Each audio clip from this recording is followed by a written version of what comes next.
You are now listening to The Perfect Prana with Kyah Ann. What's poppin'? What's good? You're listening to The Perfect Prana Show on 88.1 FM WCRX, also available on Apple, Spotify, and YouTube, where I post extended versions. I'm Kyah Ann, your host and a yoga instructor on the Chicago scene, and I have a lot in store for you all today. So if you love yoga, this is the perfect place to be, and if you do not love yoga, this is still the perfect place to be because I have the yoga news, where I speak about what's going on in the world of yoga, Yoga Heals, where I bring on a very special guest and talk to them about their practice, and the weekly wellness challenge, where I've been following the 8 limbs of yoga. But before we get into all of that, let's center ourselves. Let's take this moment to go inward and just focus on our breath, focus on our prana. Prana, translating to breath, is in the breath of life, our life energy force. There's many translations. So no matter what you're doing, you're sitting in the car, you're walking in the park, you're laying on the couch, you're just chilling in the house, it doesn't matter. Just take this moment to align your spine. Create a nice line of energy from your tailbone to your crown so breath can effortlessly move through you. Start to notice your breath without controlling it. And just know you can always come back to this. Start to gradually deepen your inhales and gradually lengthen your exhales. Go ahead, push out all of your breath right now. And with me, take an inhale right through your nose, into your belly, filling up to your lungs, and hold at the top. And exhale, sigh it out, pushing out all the air, leaving no breath behind. With me, start a new breath cycle in through your nose, filling all the way up. And exhale, sighing it out, pushing out all the breath, a nice long exhale. In through your nose, filling up into your belly, past your rib cage, all the way up to your lungs. And exhale, letting the breath leave your lungs, then your rib cage, and then your belly. One more time, inhale through your nose, right into your belly, like a balloon. And exhale to deflate that balloon, pushing out all the breath, letting out a sigh. Let your breath come back to a steady rhythm. I am centered. Let's get on with the show. Yoga news. A Chicago woman is missing 8 days after a Bahamas retreat. Here's what we know. This hits too close to home, and I really hate this. And the worst part about it is this Black woman went missing on Juneteenth. What kind of craziness is that? That is incredibly sad, I'm not gonna lie. Anyways, Taylor Casey, she went on a summer yoga retreat in the Bahamas, and she had been wanting to go on this retreat for a long time. You know, it's a life goal. Yoga in the Bahamas, it sounds cool, and she just came up missing. She's 41 years old, and the most that they found was her cell phone in the water. She was last seen the evening of June 19th on the beach. She was regularly checking in with her friends and family, letting them know that she was living her best life in the Bahamas, practicing yoga, and then she just didn't show up to any of her yoga classes the next day, and people are like, what happened? Where's this woman at?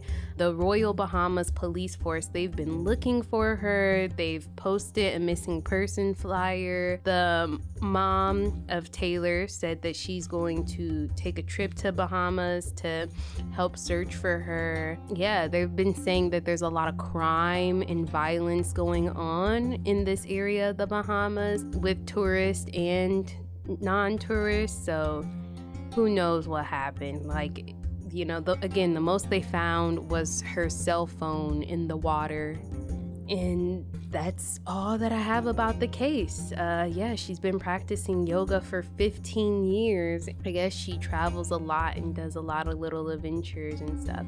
But yeah, it just really broke my heart because I'm like, oh, this woman is, from Chicago. I'm not from Chicago, but look, I live here. But she's from Chicago and she's black and I don't know. It just made me want to cry. I'm not going to lie. When I was reading, I was like, this is such a sad story. And honestly, it just makes me scared to go on any solo trip. Like, it sounds all fun in theory. Like, yeah, go on your solo trip and practice yoga, do these yoga retreats. But I guess there are risks that come with that. She was practicing with Shivananda Ashram yoga retreat. Anyways, so they're still looking for this woman. They're still on the search. They're still taking tips. Just completely sad. The Chicago yoga community is kind of small, so I'm sure that I know people that knew her if she's been practicing that long and she's from Chicago. Yeah, that's just really heartbreaking. If I ever want to go on a retreat or anything like that, I will do that. I will, and I know that I want to because it's like I like to travel, I like to yoga, so that's like right up my alley. But like, man, it's like, what precautions do you need to take? Because there's a few cases like this where people go on these retreats and then they come up missing. Like, what's the deal? What's that about? I don't know. I'm blessings to her and her family. Hopefully she comes up and she's found healthy and alive. Next, other yoga news. June 30th, Sunday, this upcoming weekend, will be Social Media Day. Yay. I guess it's a day to celebrate social media and the interconnectedness between people and all that great stuff. Listen to the end of the episode for the weekly wellness challenge because the challenge will actually tie into this. I love that it's Social Media Day. That's cool, I guess. Social media has its benefits, but it also has its downsides. Some may say the downsides outweigh the benefits, but again, listen to the end of the episode. We'll get into this, but it's interesting that it's Social Media Day and that I'm about to drop this weekly wellness challenge on you guys. So, yeah. Yoga Heals. This week's Yoga Heals, Mary Klonowski. I actually had her as a teacher this past semester as my yoga teacher, and I'm so happy because I've never met somebody so enthusiastic, passionate, and knowledgeable about traditional yoga.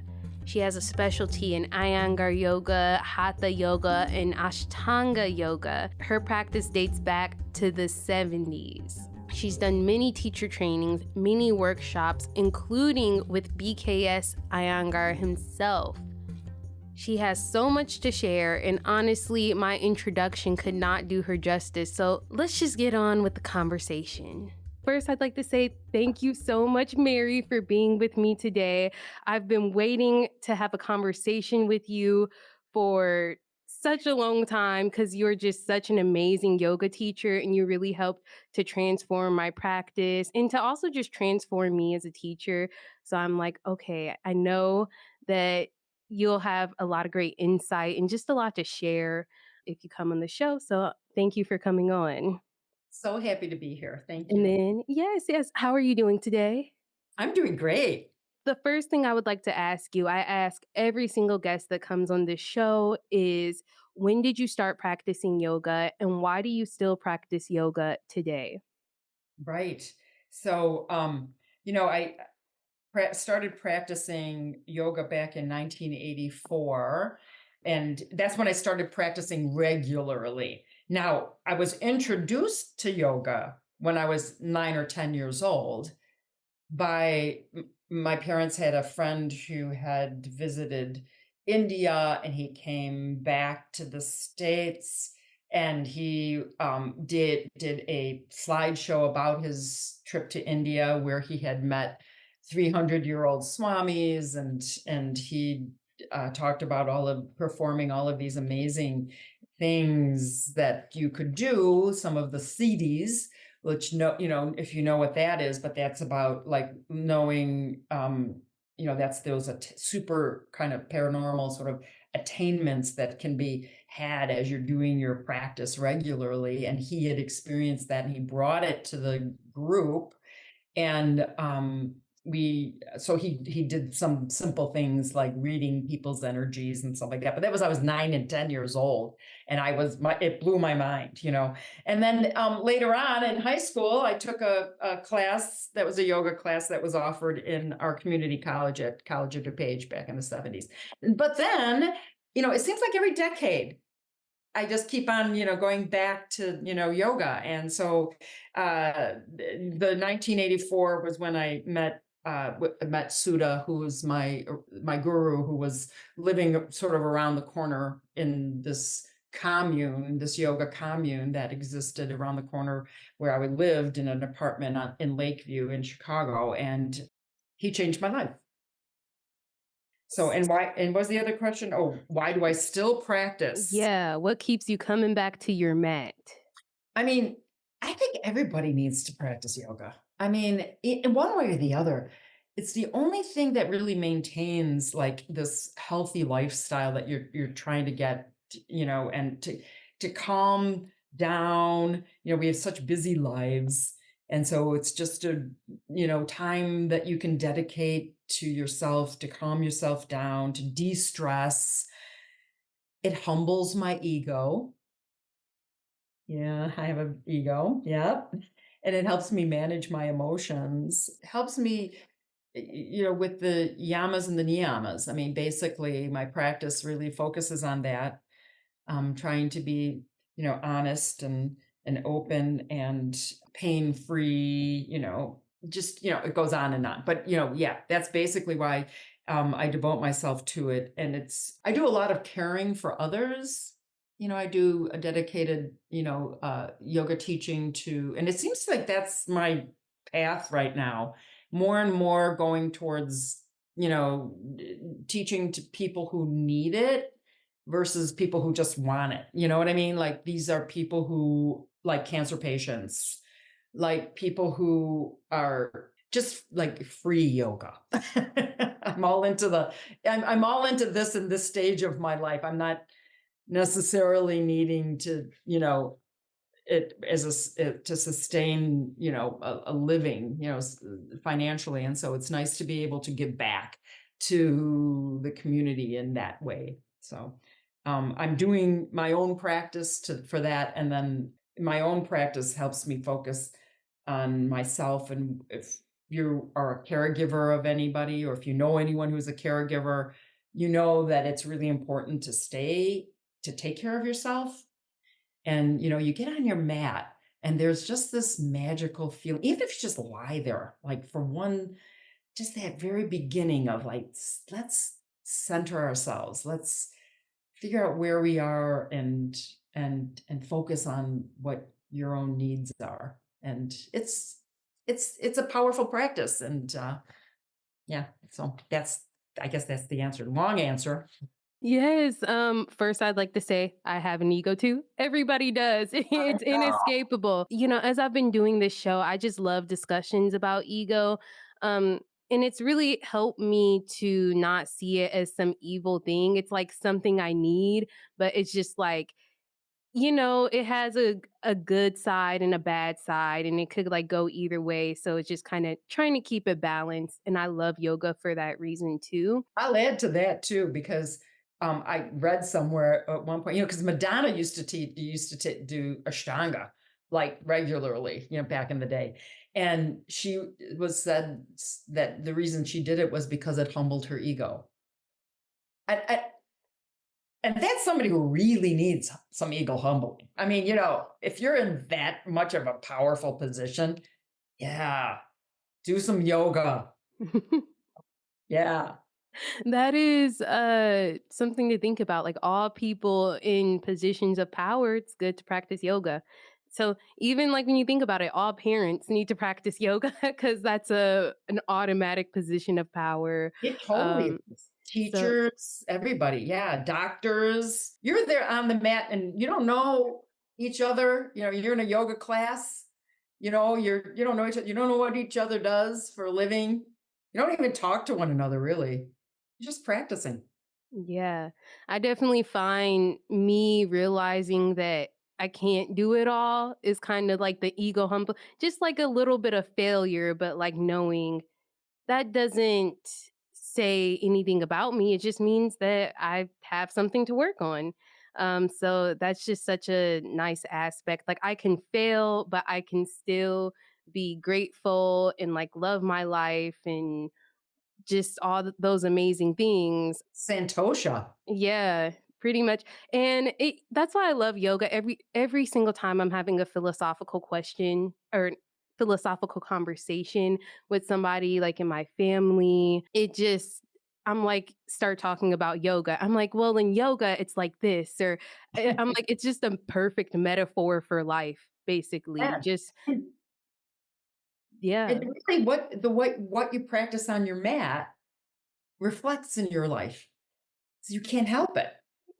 Yeah. It just happens. It's like, well, yeah, I learned that in my about myself in that instance, doing something, whatever it is, whether it's, letting go, a parigraha, right?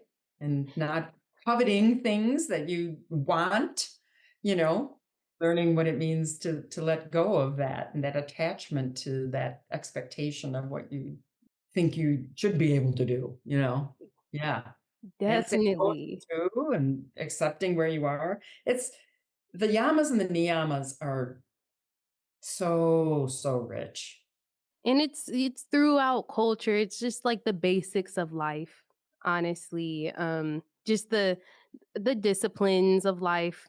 I definitely start to approach each situation just with the niyamas and the yamas in mind. If the other day I was at a party and or a wedding, and one of my, I guess I'll say like my younger family members, she really liked this camera. She was taking these pictures. I forgot what it's called, but they print out the photos right away. And Okay, yeah, sure. yeah, and she's like, "Oh, I just love this." And she's like, "I think I should just take it." But I'm like, "Well, whose is it?" She's like, "It's hers, but I wonder if she's going to be mad if I just take it." And I was like, "Well, I don't know. I think you should ask her. You should ask her. You never know what might happen. You might be surprised." And she asked her, and then she actually said, "Yeah, you can have it." Instead instead of me being like, "Hey, steal it. It doesn't matter." Like, they just got it for the wedding. Like she doesn't care about it. So I approach every single situation with that yogic philosophy in mind. Like, Yeah. I yeah. saw think something too. So I went to this a canoe symposium. I love canoeing. And so I was in this symposium and we were in this, cafeteria area, and there's a particular coffee cup that I, use for my tea. And it's the same color as my canoe. And I'm like, oh, I was coveting it. It's like, oh, it's the same color as my canoe, and blah, blah, blah, and all this stuff. And somebody said to me, well, you should just take it home. I mean, there's so many in there. There's like because they collect different ones, and you should just take it home. And I thought about it, and I was like, well, first of all, I wouldn't do it without asking. But second of all, I thought, no, I want it to be here because every time I go, I look through the mugs and I'm like, oh, there's my coffee mug. The joy that it brings me to have it there is like something. I don't need it on my person. I need it there. It's hard to letting go is it's a hard thing to do to practice. But yeah, yeah, and the whole asteya, the non-stealing, to not to have that clear conscience. That's what we're searching for, to be able to live a life where we're not our consciousness isn't clouded by, I mean, we're all human, we're all doing these, things where nobody's perfect. And, even though your show is called The Perfect Prana, but, it's yoga helps clear our conscience, maybe make some atonements if you need to. And it takes you deep as you want it to go. Yeah, I've definitely just been driven in more of a ethical direction as I've just been practicing and like you said, becoming more conscious and being like, man, is this ethical? Like is this the right thing to do or is this the wrong thing to do? Cuz I'm sure that if somebody else stole that mug from the that shop, you would be upset when you went and you're like, "Well, where's my specific mug that I always use here?" So Yeah. yeah. So there was actually a few things that you said that I had questions about and I wanted to ask you about. First, you mentioned a guru, which is a little bit controversial in the yoga world now, just because there's just so many situations that have gone left with gurus. And again, that position of power in the dynamic between some people.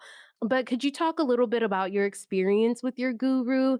And then also, if you recommend every yogi should have a guru? Yes. Okay. So, Swami Narayananda is the guru to which you know how you have cousins once removed? Can you have a guru that's once removed? I'm not sure, but this is more like what it is because this Swami, my teacher, Sudha, lived on an ashram and studied with Swami Narayananda and in his ashram for 8 years prior to coming to Chicago, where I met him. So is Sudha my guru or is Swami Narayananda my guru? Now Sudha follows Swami's tradition and philosophy. And, I have books and books and books of Swami Narayananda from the teacher training that Sudha, you know, gave to me. And so, guru, yeah, I do think that. So that's that. So this is that's how my introduction to it. And I think that it's important that we keep true to the tradition. And that is that the guru needs to be somebody from the original culture. And I'm glad you brought that up because this is now, there's so many. And in fact, I wanted to talk with you about appropriation and what, I thought that would be an interesting sort of thing to talk about. There are no gurus really in our culture because we just don't have them. That's not part of our tradition. So I think it's important to have that connection to India in one way or the other. And it is through my teacher who then, taught with, and interestingly, I mean, I can add to this, that, um, I mean, there's some advantages to having that besides the fact that that's the only real connection that you have to where it comes from. You got to go to India. It's not necessarily to, if you're going to teach yoga, if you're going to practice, seriously, I think everybody ends up there at one point in time in their lives, just because it is such strong, the pull. And once you're there, you really understand why, like, it's a spiritual country it's really, I think it's lacking somewhat in this country. Maybe it's just me, but I also feel like when I left the India, I felt like, part of my heart was there. Like I left my heart, like that's one of the places where I really felt fed my spirit. So yeah, I do think that everybody needs to have that guru connection for sure. But I have an interesting story too, just because on my en route up north, I ended up on the land where the ashram, the original ashram is, and I texted my teacher, guru, Sudha, and he said, "Oh, well, you have to go and see go to the ashram and see so and so." So I just did this like 2 or 3 months ago. I just had this strong connection with my original like roots in this system. It was through this, and I happened to be on the grounds where and meeting up with the the disciples who are still there. They're still operating in this ashram. And so it was a unique experience. I'm really glad to have had that. And I do believe, yes, you got to have a guru of some sort. Yeah. So, my dad is Muslim, and so I am Muslim myself, and it's influenced me in a lot of ways. And one of the pillars of Islam is Hajj, making this pilgrimage to Mecca. I don't know. My dad and I just talk a lot about this and kind of just the connection between across cultures and across different religions and yoga in a way, or at least Hinduism is religion and it's definitely connected to yoga, but all these religions are connected and they're all cultures in a sense. So I love the idea of just being fluid within that idea. Like, yeah, you need to go back to your roots, like you said. And I like that idea. So even as a yogi, being like, okay, go to India, that could even be considered Hajj in a sense to me. So you talked about tradition and that being really important. And there's a lot of pushback against tradition. Like some people are like, well, no, you know, times are changing, people are changing, things are changing. So we need to kind of make things work for us now. Can you talk about just the importance of tradition and like why you think that some things should just, I don't want to say stay the same, but like I guess You some can. aspects of the practice should Mhm. just stay the same? Yeah. Yeah, you can. I can Yeah. say that because, well, there's a couple of things that come to mind. One is, I always think of, the way I teach the balance poses, right? We have this foundation, right?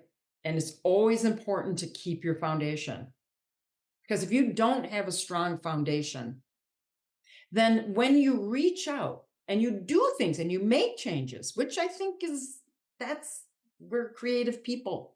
I want to nurture that spirit, reach out, do something different, but don't lose the connection. Don't lose that grounding that you have because that's the thing that allows you to reach. And if you've ever done a yoga pose, you know that reaching out and extending is one way, but there's directions that go opposite directions. So if you're reaching in one direction, you can actually reach further if you ground yourself more in the opposite direction.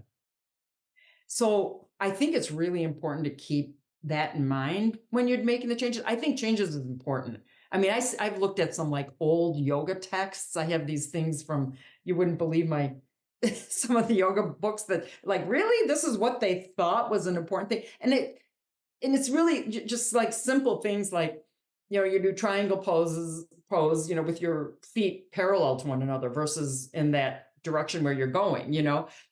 It's like, why would you do that? That's putting so much stress on your joints. Well, that's the way they did it, and people learned and you changed and so the yoga practices have changed and in a good way, but you can still say it's triangle pose, and I want to encourage both. And I think, teaching at Columbia really, really keeps me in that mindset of like an open mind to try to understand like not everybody's the same.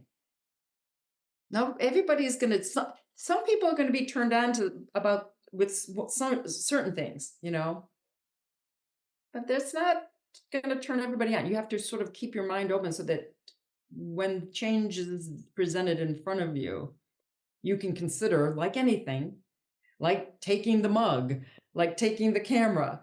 Is this something that is going to be, giving me benefiting me? Is this something that's going to be, what making me a better person? Maybe keeping your feet like that does. I have some people who do triangle pose with their feet split. I don't know, splayed feet. Yeah. Yeah. I mean, it's definitely important to preserve history. Um, but I think, I like the analogy that you said just about having a strong foundation. So then you can reach out and consider changes. But I definitely think having that strong foundation always just gives you options. And again, you can always go back to that. But then, like, once you start adding on to that, it's just creating options, creating more space, more directions for us to move through. But I like that you always include, well, traditionally it's done like this, but some people start to do this. Even Mhm. in the Ashtanga practice, traditionally they're jumping all over their mat. Yeah. We're not, most of us aren't at that level. So Yeah. sometimes you're stepping all over your mat instead. But I think it is nice to know, well, this is how it's done, but then also I can make it accessible for me and I can make it accessible for others. So it's nice to have that fluidity between tradition and between, like, make it work for yourself. And I think there's some yoga teachers that might like struggle with that in a class. They might be like, no, you have to do it this way, and they might really monitor that. And nobody likes a practice like that, honestly, where it's too rigid. Like, okay, I just can't do this. It hurts too bad for me to move in this specific way. So just being able to be like, okay, well, we can do this instead Mhm. or make it work for you. That is an important aspect.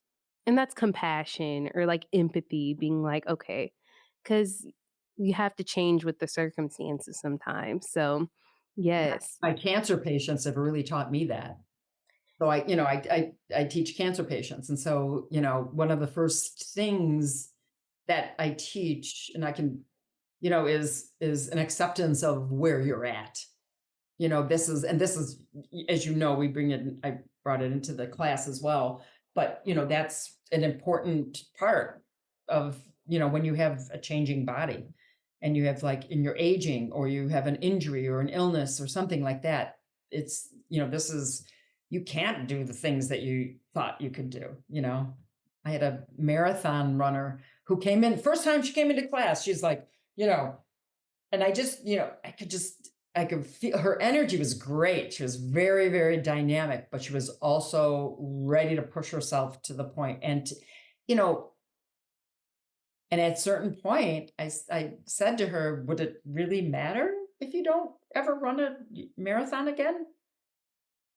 You know, maybe it does, maybe it doesn't. It's like, so anyway, but that's, yeah, learning where to meet people where they're at is a really an important component of teaching. And sometimes, like, listening to their breath and understanding, like, you're gasping for breath or you're holding your breath, and maybe you need to let go, maybe you need to direct your breath in a different area of your body. Let's try to get the mind connected with the breath, and so that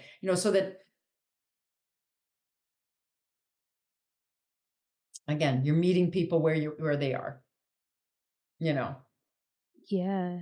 So that is like, I guess, the important aspect to keep in mind when we're thinking about tradition. Cause again, like, it's a different time. We're not all army people in India, like super fit and strong. Like, I came into yoga way differently than how I am now.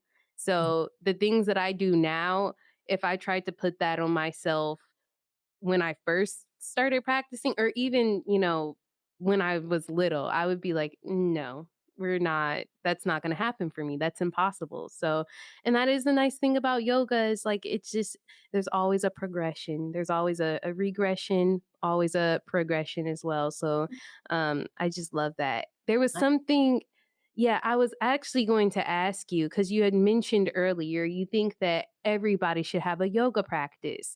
Um, and then obviously, this is something that you're super passionate about. Have you met resistance with that idea in your life, like from your friends and family?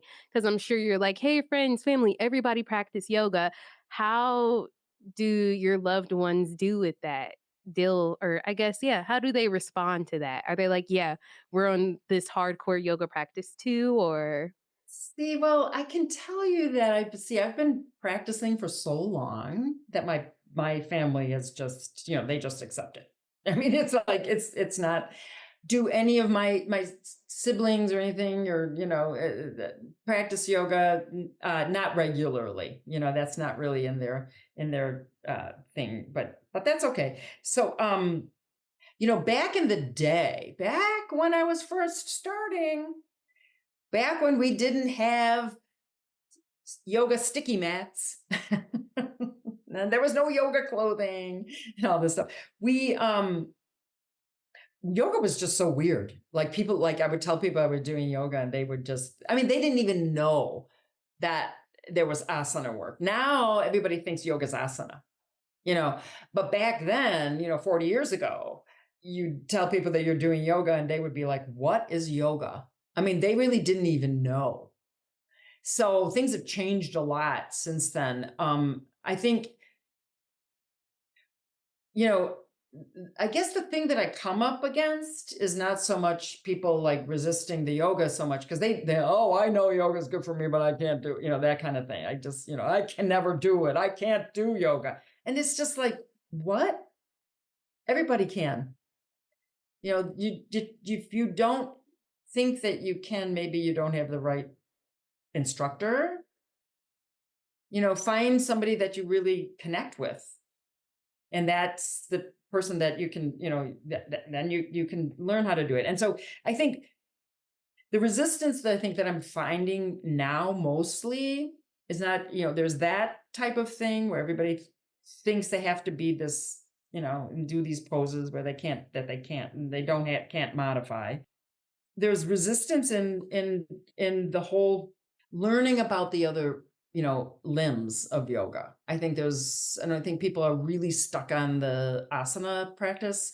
It's okay because you do experience other things in the asana practice, the other limbs while you're practicing yoga. I think that's, practicing your asanas, you're going to experience, you're going to come across things like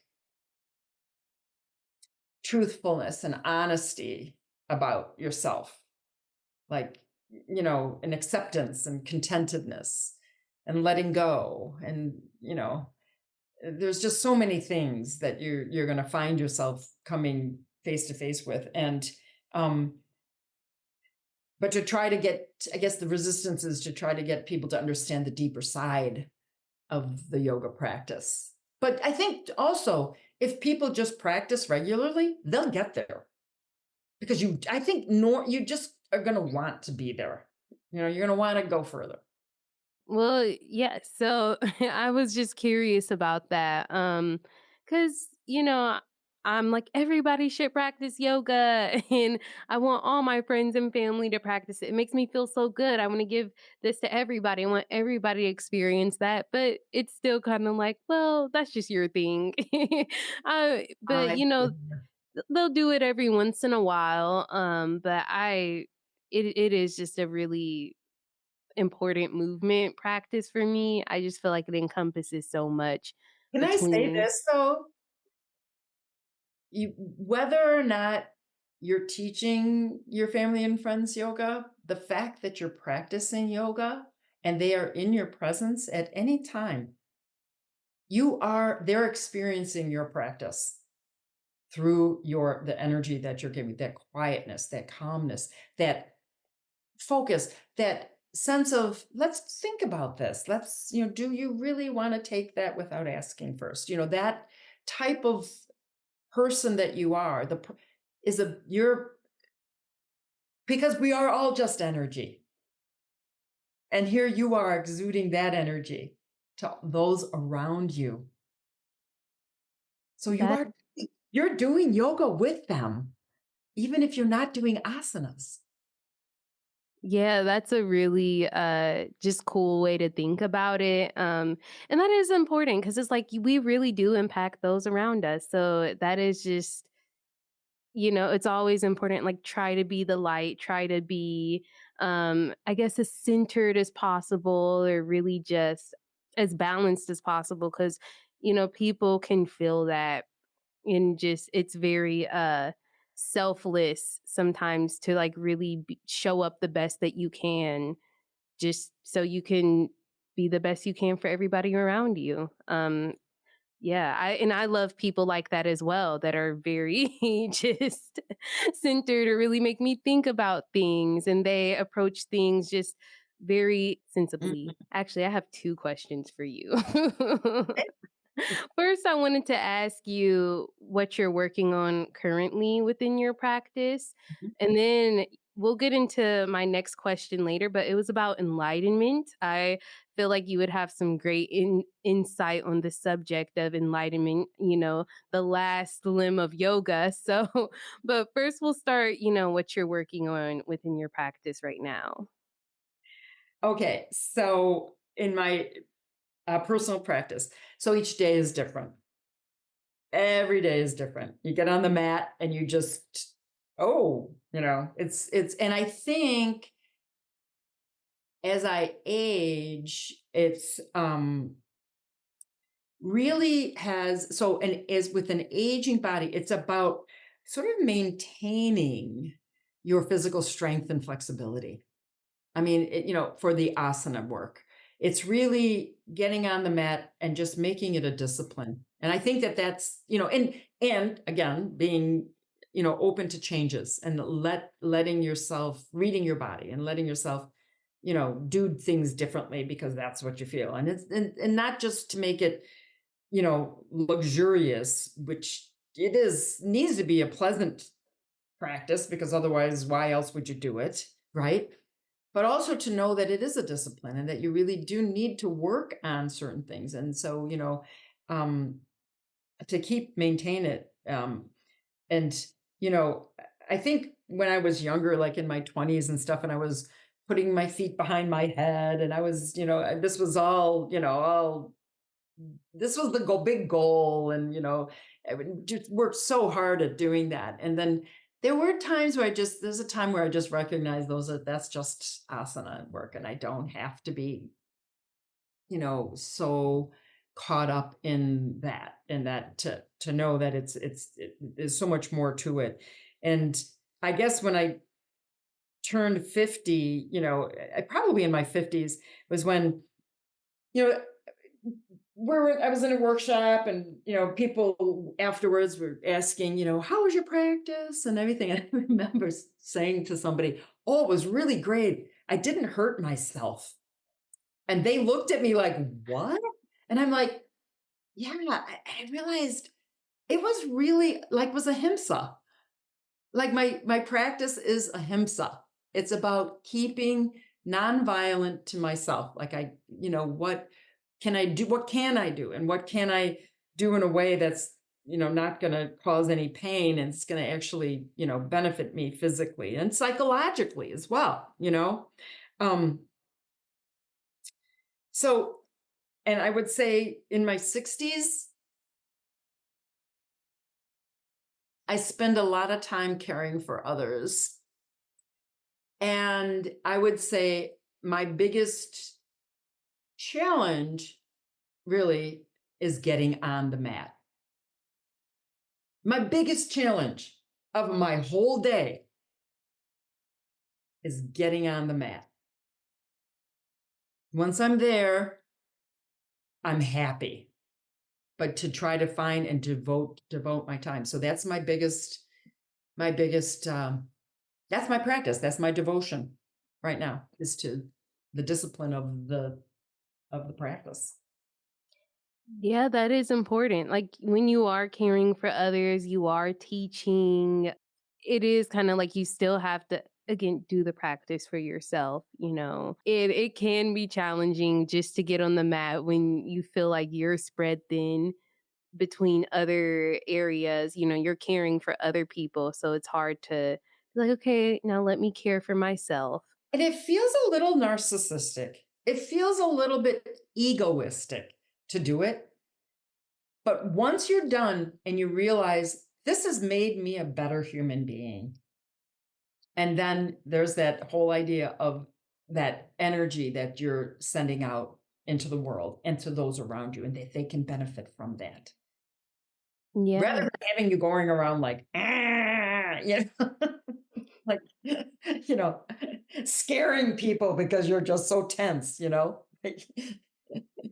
Yes. I'm like, I can't teach without practicing. I have to have it just within my week multiple times a week because, if I'm not doing it, then it's like, then what am I teaching? I have nothing to bring to anybody because it's like, well, I don't know. It's like I'm not a physics expert, so if I try to get up and teach everybody physics and I haven't studied or done physics at all, then it's like, well, what are you going to teach us? Like, how are so it makes sense to be like, yeah, I need to try to get to my mat as much as possible so I could just teach what I'm practicing, practice what I'm teaching. And then also I think that is such a great thing where you're like, it's a good practice. I didn't get injured because it's the small things. That's a win is a win. That is Mhm, very much a win because it is easy to overstretch. It's easy to just go too far. Um, and to even just walk away from a practice, like, ooh, I feel weird. I've definitely walked away from a practice with many times with low back pain. So if I can walk away from a practice and I'm like, my back doesn't hurt today, then I'm like, hey, that was good. I alright, like good it. practice, ahimsa. Yes. Okay, so I think that this would be like my last question. And I love that because it is the last limb of yoga and it's about enlightenment, which to me, it's subjective, I guess, in a sense where everybody kind of views it in a different way. And I'm like, well, what really is enlightenment? What if how do you know somebody's reached enlightenment? How do you know that you've reached enlightenment? Is it something that you can reach in your lifetime, and like what does that look like? Mhm. Well, my guru said that there's one person every 100 years that achieves samadhi. Could that be you? Maybe, maybe. So that's not to say that it's not worth, it's all about the journey, isn't it? Yeah. So, but you're tapping into the more spiritual side of the practice. And um, what I can say about that is that there are moments where, where I experience a sense of non-duality, um, where I feel at one with the being. I don't know, that's beyond me, that kind of thing. It's kind of a hard question. It is an experience, though. It's not, and I think I said this in our class too. It's not something that it can be taught. It really isn't. It's something that you can sit and meditate. Sit still. That's the first beginning of it, right? And just keeping the body still, trying to slow the thoughts down, then eliminate the thoughts, kind of thing, and go into sort of these higher levels of concentration. And then meditating takes that to a whole nother level.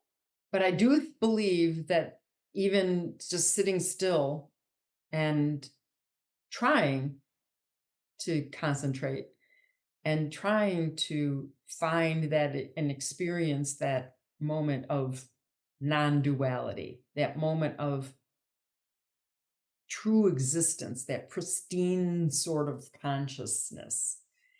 It's there. I know it's there because there are like two fractions, like, it just hit you. And then it hits you. And you're like, oh. And then, of course, then you're thinking about it and you're like, oh, wait, was that it? And then you're no longer there. right? So it's kind of one of those things where it's just the most elusive thing in the world, but it's so fun. It is so fun to try to be there. Even if it's just a second or a fraction of a second, it's like, yes. Ooh. And it feels very uplifting when it happens. Is that enlightenment? No. But it's the path towards it. Mm. Don't be dissuaded about by the fact that, it's so hard to achieve because it's hard for everybody, and that's why everybody gathers together to do meditation. That's why you can have thousands of people on a transcendental, meditation Zoom, thousands meditating together because they're all determined this is, creating some better energy and positive energy in the world. And, even if maybe one of them goes to enlightenment, I don't know. Very far few in between. And I mean, who I guess are there like people that like we know like or that your guru has said, yeah, this person was the enlightened one of that time period? Oh, I would say, I think that there are people who do achieve it in history. I do believe that. And I do believe too that once they've achieved it, sometimes they don't come back. So that, you're not, there's no need for a physical body anymore. You're just not there. But then there are those that go, then do come back, and with the purpose of teaching, and bringing enlightenment to the world, that kind of thing. And I do believe that there are some people who have done that. And have I experienced that around anybody? Probably. I mean, you can't say that, the people aren't like living, they're not perfect, they're still human, so you can't say, well, they're just, living, but there's the fact that they're so driven by this, the mission of nonviolence, for instance, you know, and to change the world through that. That to me could be an enlightened person, truly enlightened person. So I guess one that is enlightened, would you say, even if they're not perfect in their I mean, are they perfect or is their perfection like more of a physical thing or just more spiritual, like you said, like their soul or their spirit is perfected? Mhm. Hmm. Well, I mean, like Mother Teresa, when she was in Bangladesh and she was serving, her mission was to, serve the most poverty stricken people in the whole world, and to try to bring, some solace to them, and, but even she had, you know, went to confession. I don't know if you, but it's a Catholic tradition, but you go into, you confess your sins, right? So she has a confessor. Okay. Yeah. But she also, asked the Pope once, when do I retire? And you know what he said? People like us don't retire. Sounds like a prison sentence. But really, I mean, when it comes down to it, it's like, really, I think if you're on the mission to bring enlightenment and calmness and this and the what the things that you can achieve through yoga, if you're on this mission to bring it to the world, you're just you're going to do it every way for the rest of your life. That's the way it is. Well, Enlightenment of some sort. yeah. Yeah.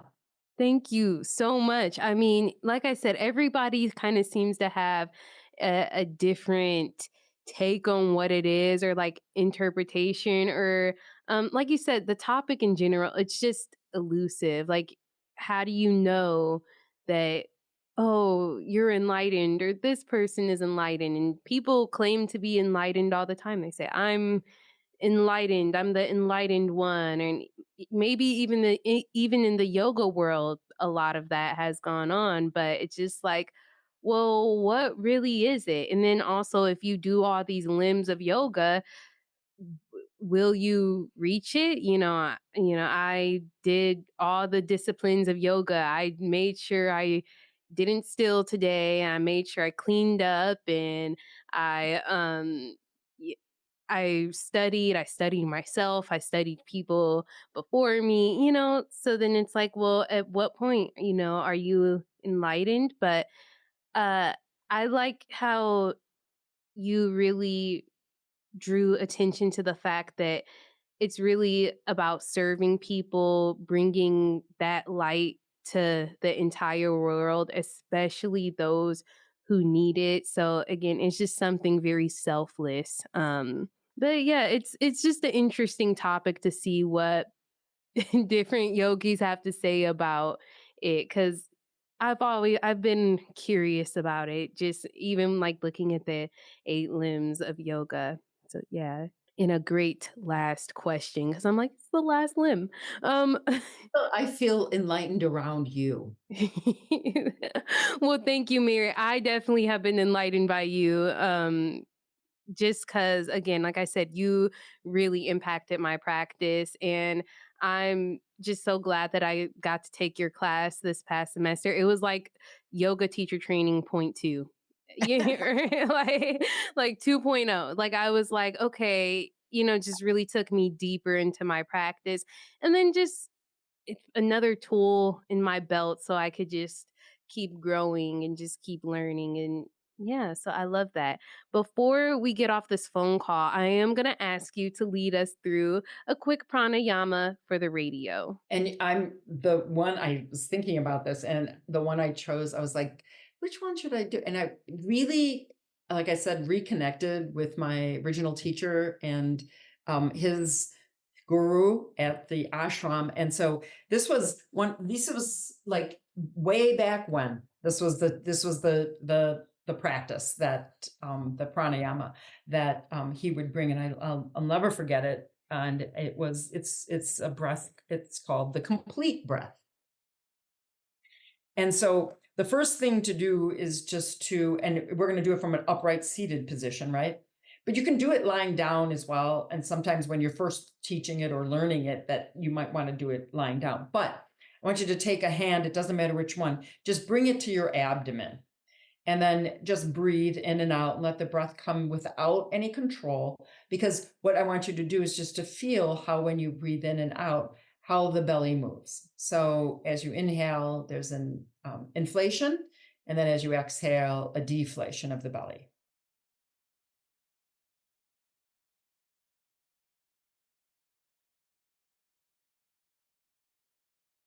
And sitting up is good, but I think laying down sometimes can be a little bit easier. So, but anyway, we're going to take the other hand now, we're going to bring it over to the side body. And now when you take it to the side, I want you to take your side body like this. You're going to go, instead of fingers forward, you're going to turn so that the thumb is forward and the fingers are in back of you. So you have one hand on the belly, and you're going to have one hand at the side of the ribs with the thumb forward and fingers back. And just feel now how, the belly is inflating and deflating, but also how the ribs are expanding and contracting.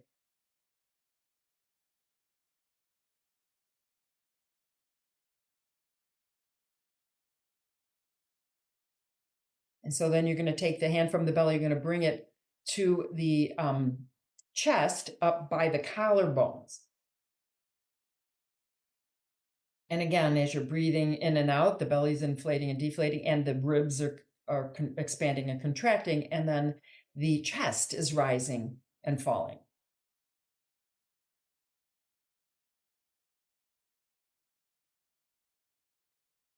And then release that. So, in yoga, when the respiratory system is actually considered, there's more than just the lungs, right? There's various aspects. In fact, I'm dividing this up into 3, but you can divide it into 5, you can go into 7. There's all these different things that you can divide it into, but this is going to be real basic. We're going to divide it into 3: the belly, the ribs, and the chest.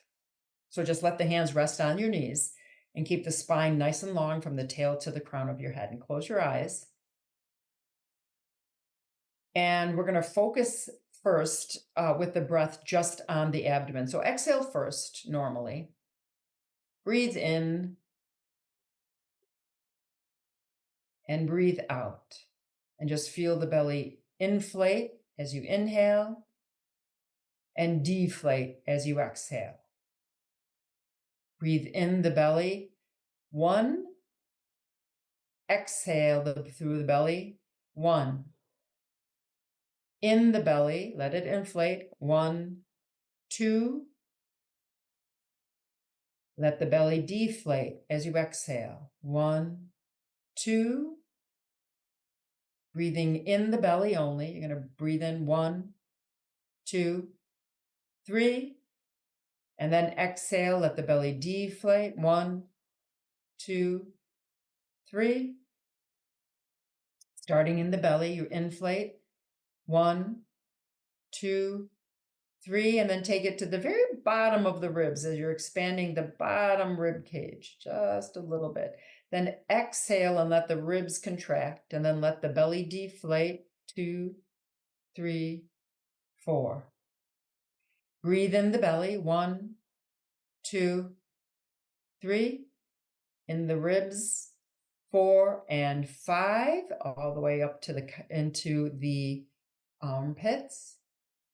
And then let the ribs contract, 1, 2, as you're deflating the belly, exhaling, 2, 3, 4, and 5.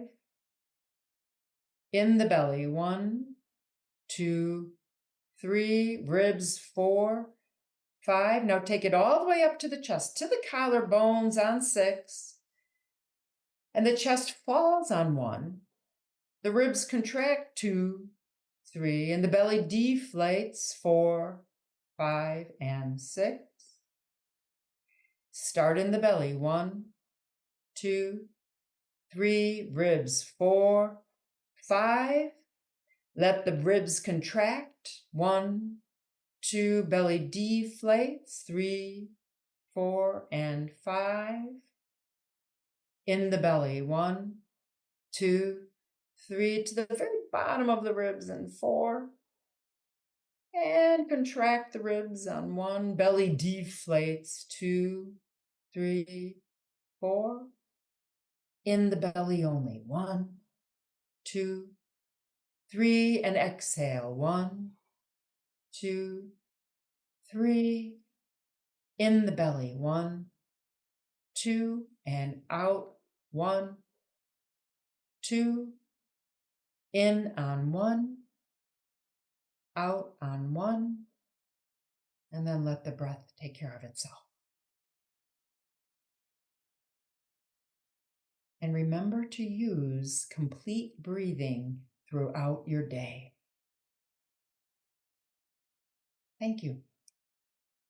Thank you so much, Mary. Namaste. Namaste.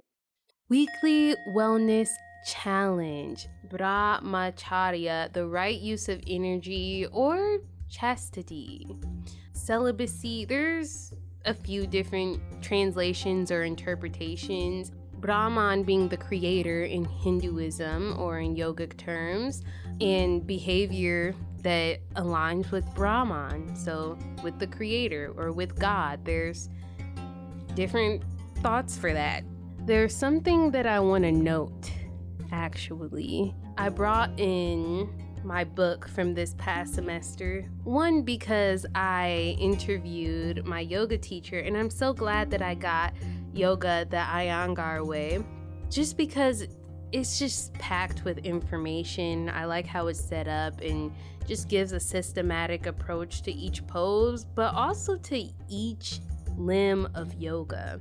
And mind you, we're following the 8 limbs of yoga, and the first limb is yama, so we're still in the limb limbs of yoga. And something that I found as I was skimming through this is the essence of yama is not to harm any living creature in either thought, word, or deed. And I thought it was interesting because when you think about each of these yamas, I mean, of course, the first yama is ahimsa. Then we go to truthfulness, satya. We go to non-stealing, asteya, and then we're on chastity, brahmacharya, and we're also, afterwards, we're going to aparigraha, which is non-greed. So all of these things, like by not practicing these, you could harm yourself or others by lying to others, being dishonest, by directly being violent, by stealing from them, that's harming them, by overindulging in things, that's harming yourself. So all of these kind of represent non-harming. Anyways, my interpretation of brahmacharya is abstaining, and not just from sex, but just from anything that we can abuse. It's kind of like brahmacharya and non-greed, they kind of go together. It's like a package deal. So, aparigraha, which would be next week technically, is what you don't do, but brahmacharya is what you do, like abstaining, being chaste, using your energy that leads to Brahman, that aligns with God, or whatever the case is. And again, it doesn't just apply to sex. There's many ways that this can be interpreted. Now, that is one way, because that is something that can be abused and that people can be just too dependent on. That's between you and yourself and whatever you're on. But what's this week's wellness challenge? Let's get onto that part. Brahman, the creator. So I'm always driven to go more in a creative direction.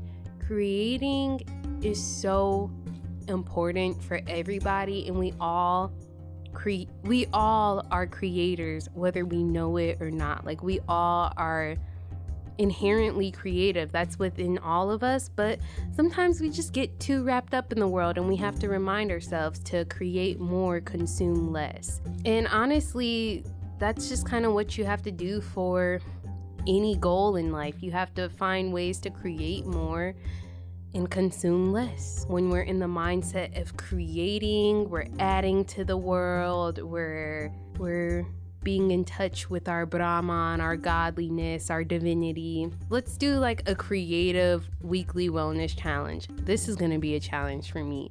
This week, what I wanna do is put away my device for at least 1 hour a day, minus sleeping. That doesn't count, but I mean, like, just as I'm living out, I want to be present in the world.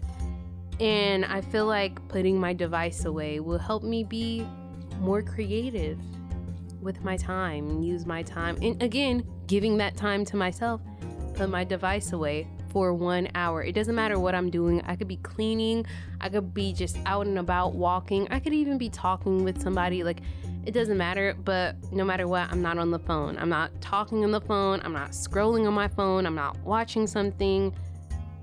Let's redirect that energy away from our phone into the present moment, what's actually here, what's actually right now in the real realm.